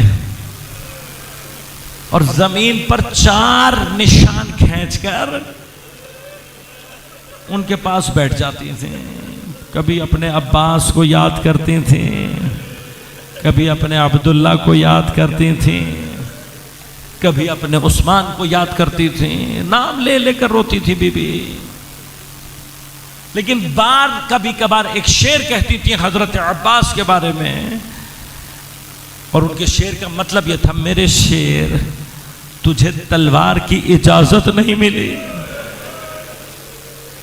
تو نیزہ لے کر میدان میں اترا، کاش تو تلوار لے کر اترتا، کسی میں جرأت نہ ہوتی تیرے سامنے آنے کی. جو نیزے سے فرات کا گھاٹ آزاد کرائے وہ عباس ہے. فرات کا گھاٹ آزاد کرا کر گھوڑے کو ترائی میں اتارا میرے مولا نے. ایک مرتبہ مشک سکینہ کو پانی سے بھرا، اور پھر ایک عجیب کام ہے جو میرے مولا نے انجام دیا. آج تک عرفاء علماء اس کام کی مختلف توجیحات پیش کرتے ہیں. بس ایک مرتبہ چلو کو پانی میں اٹھا کر چہرے تک لائے اور لا کر پانی کو دوبارہ دریا میں پھینک دیا. آج تک پیاس کو اتنا شرمندہ کسی نے نہیں کیا جتنا عباس نے کر دیا. علماء نے مختلف توجیحات کی ہیں، لیکن ایک بڑی تعداد علماء کی یہ کہتی ہے کہ شاید یہ عمل انجام دے کر جناب عباس نے ایک مرتبہ اپنے بابا کو پکار کر کہا ہوگا: بابا وصیت پر عمل کر رہا ہوں، ارے آپ کا بیٹا پانی میں ہے لیکن آپ کی وصیت تھی عباس اگر کربلا میں پانی تک پہنچ جائے یاد رکھنا جب تک نبی کا بیٹا پیاسا ہے علی کا بیٹا پانی نہ پیے. جو دریا کو پیاسا چھوڑ جائے اسے عباس کہتے ہیں. لیکن عزیزو جب دریا سے باہر آئے ہیں نا تو خواہش صرف اتنی ہے کہ یہ مشکیزہ کسی طرح سے خیمے میں پہنچ جائے. ارے بچے میرے انتظار میں ہیں، میں پانی کے لیے چلا ہوں. اب تو بچوں کو بڑی ڈھارس ہوگی، عباس چچا گئے ہیں اب تو پانی ضرور آئے گا. بچے چھوٹے چھوٹے کوزے لیے خیمے کے در پر میرے منتظر ہوں گے. بس عزیزو بھئی آخری حاجت ہے جو اب عباس کے قلب میں ہے. شاید لبوں پر دعا ہوگی: پروردگار یہ مشک کسی طرح خیمے پہنچ جائے. لہذا جب نہر سے باہر نکلے دیکھا نخلستان کا راستہ نزدیک ہے. میرے مولا نے نخلستان کا راستہ اختیار کیا. علماء کہتے ہیں بھئی یہی راستہ میرے مولا پر بھاری پڑ گیا. کیوں؟ میدان میں کسی کی جرت نہ تھی علی کے شیر کے سامنے آتا، لیکن نخلستان میں درختوں کے پیچھے سے چھپ چھپ کر حضرت پر وار کر رہے تھے. بس ایک ملعون کا وار کاریگر ثابت ہوا. میرے مولا کا دایاں بازو شہید ہو گیا. بس دائیں بازو کا کٹنا تھا، نیزہ بھی گر گیا. بس اب مشک و علم ہاتھ ہے بائیں ہاتھ میں ہے. میرا مولا بار بار خیموں کی طرف دیکھ رہا ہے، آگے بڑھ رہا ہے. ایک ملعون کو اور موقع ملا، ایسا وار کیا حضرت کا بایاں بازو قلم ہوا.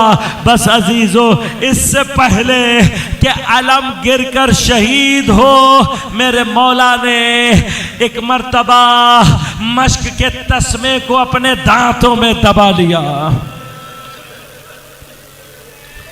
عزادارو یہاں علم گرا وہاں حسین کا دل بیٹھ گیا.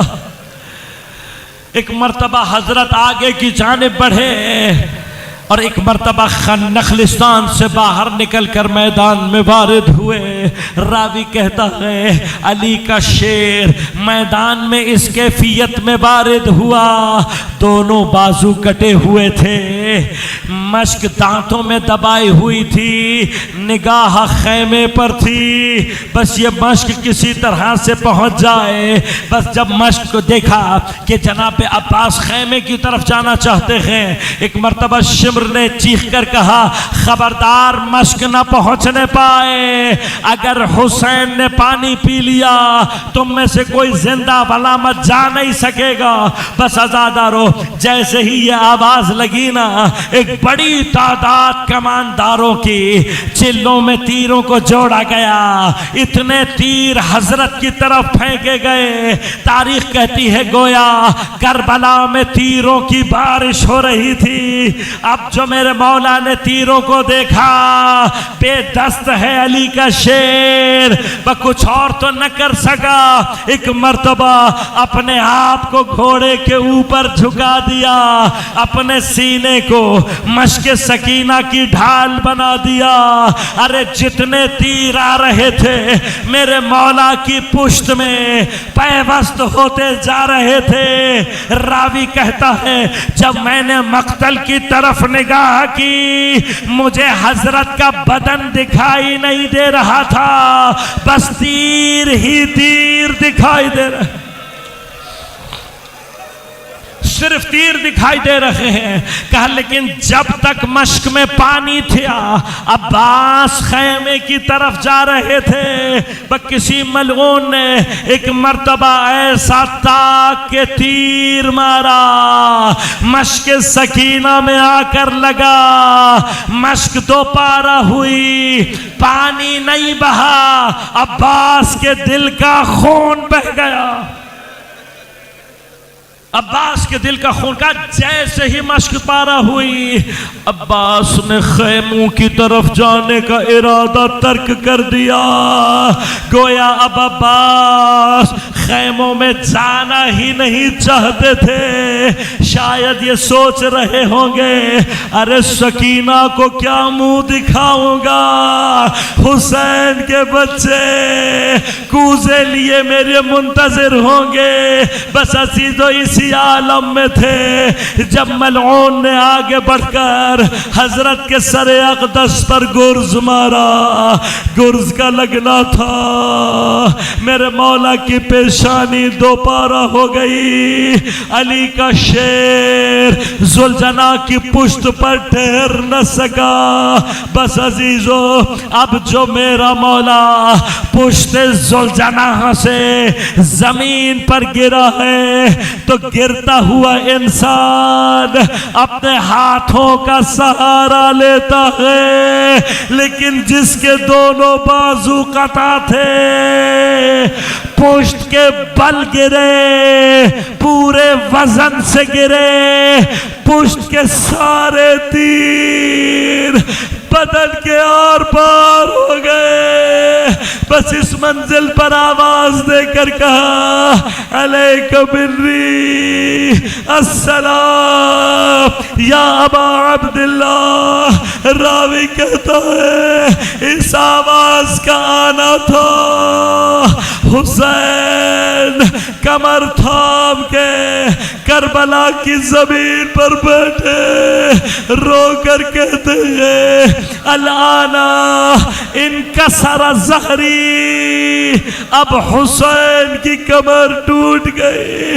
مجھے نہیں معلوم ٹوٹی ہوئی کمر سے حسین عباس تک کتنی دیر میں پہنچے، لیکن راویوں نے کہا جب علی کا شیر بے دست ہو کر، جب علی کا شیر بے بس ہو کر زمین پر پڑا ہوا تھا، ایک مرتبہ آواز لگائی گئی جس نے بدلہ لینا ہے صفین کا بدلہ، جمل کا بدلہ، نہروان کا بدلہ، ارے سارے بے غیرت جمع ہو گئے، بے دست شیر، بے بس شیر، اتنی تلواریں برسائی۔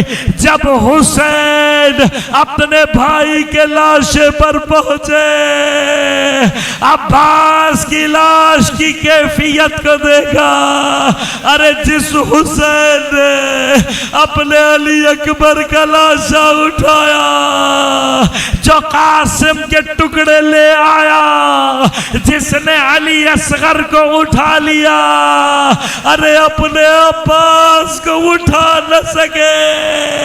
ایک مرتبہ نگاہ کی، علم کو اٹھایا، خیمے کی طرف چلے، ارے خیمے کے دروازے پر بچے کوزہ لیے بیٹھے تھے۔ جیسے ہی علم نزدیک آیا، ایک مرتبہ دوڑتے ہوئے گئے، اب جو دیکھا علم تو آ رہا ہے، علمدار نہیں، کوزے زمین پر پھینکے، رو کر کہتی ہے سکینہ، بابا